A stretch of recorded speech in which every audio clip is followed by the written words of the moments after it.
नाज़रीन अस्सलाम वालेकुम। आप देख रहे हैं हमारा यूट्यूब चैनल और फेसबुक पेज और मैं हूं आपका मेज़बान गालिब सुल्तान। नाज़रीन, लाइन ऑफ एक्चुअल कंट्रोल जो कि चाइना और भारत का दरमियानी बॉर्डर है, उसके ऊपर सर्दियों में सर्वाइव करना बहुत मुश्किल हो जाता है। सर्दियों में वहाँ पर दर्जा हरारत -15 से -40 सेंटीग्रेड तक गिर जाता है। तो आप खुद ही अंदाज़ा करें कि वहाँ रहना किस कदर मुश्किल होगा।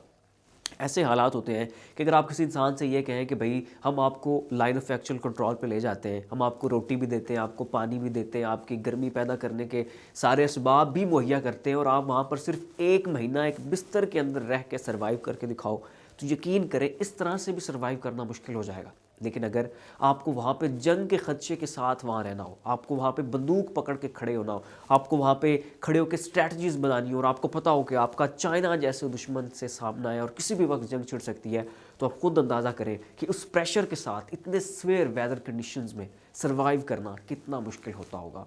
यकीनन नाज़रीन, वहाँ पर रहना बहुत मुश्किल होता है और आर्मी में जो सबसे तगड़े आर्मी के सोल्जर्स होते हैं उनको वहाँ पर भेजा जाता है और जब वो बीमार हो जाते हैं उन्हें रिप्लेस भी किया जाता है। तो इसी तरह की कुछ कठिन हालात का सामना चाइना और भारत दोनों को करना पड़ता है, लेकिन ये दोनों एलओसी को खाली भी नहीं कर सकते हैं क्योंकि इनको पता है कि ये दोनों एक दूसरे के दुश्मन हैं और जो भी किसी दूसरे की स्पेस खाली पाएगा वो वहाँ पर दरअंदाजी कर देता है। तो इसलिए ये दोनों ममालिक इतने ख़राब हालात के बावजूद उस जगह को खाली नहीं छोड़ सकते हैं। नाजरीन, चाइना ने अब इस मुश्किल का बड़ा कमाल का हल निकाला है और हर ये निकला है कि चाइना ने एलएसी के ऊपर 120 से 200 के लगभग अपने सबसे लाजवाब रिपोर्ट्स तैनात कर दिए।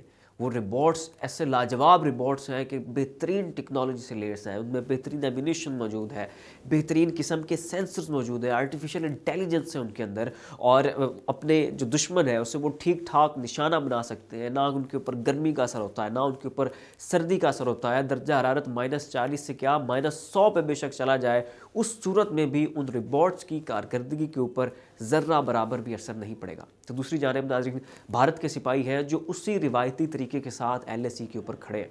तो अगर भारत के ऊपर यही तासुर और यही दबदबा ही होता कि सामने चाइनीज़ सोल्जर खड़े हैं, तो यही बहुत एक भारी भरकम प्रेशर था जिसे भारतीय पहले ही बर्दाश्त नहीं कर पा रहे थे। अब उनके ऊपर मज़ीद ये दबाव भी बढ़ गया है कि उनके मुकाबले में इंसान नहीं बल्कि रोबोट्स खड़े हैं कि जिनके ऊपर गर्मी सर्दी का कोई असर नहीं है, जिनका निशाना कभी भी नहीं चुकेगा। तो नाज़रीन, इतने स्वेयर कंडीशंस में अगर आपने बंदूक पकड़ी हो, आपने निशाना लगाना हो, तो यकीनन निशाना ख़राब हो सकता है, निशाना ख़ता हो सकता है, आपको परफॉर्मेंस बहुत बुरी तरह मुतासर होती है। लेकिन अगर वहाँ पर रिबॉट्स खड़े हों और वो भी चाइना के बनाए हुए रिबॉट्स और उनकी टेक्नोलॉजी और आर्टिफिशियल इंटेलिजेंस और फिर हर किस्म के माहौल और मौसम में उनकी परफॉर्म करने की सलाहियत हो, तो नाज़रीन अब ऐसी सूरत हाल में भारतीय सिपाहियों के ऊपर दबाव बहुत ज़्यादा बढ़ चुका है और भारतीय मीडिया ने भी इसके ऊपर खूब बावैला मचा रखा है कि जी वहाँ पर रिबॉट्स तैनात हो चुके हैं, तो अब चाइना ये कर देगा तो चाइना वो कर देगा। तो यकीनन दबाव उन्हें लेना भी चाहिए और दबाव कुछ हद से ज़्यादा वो ले भी रहे हैं। तो नाज़रीन, ये थी लाइन ऑफ एक्चुअल कंट्रोल को लेकर एक छोटी सी अपडेट जो हमने आपके सामने रखी कि कैसे चाइना ने वहाँ पर अपने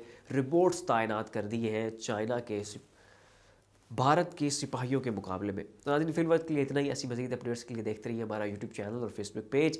अगर आप हमारे चैनल के ऊपर न्यू हैं तो बराए मेहरबानी इस चैनल को सब्सक्राइब करें, वीडियो को लाइक शेयर और कमेंट भी ज़रूर दीजिएगा। इसी के साथ अपने मेज़बान गालिब सुल्तान को इजाज़त दीजिए। अपना ख्याल रखिएगा। अल्लाह हाफ़िज़।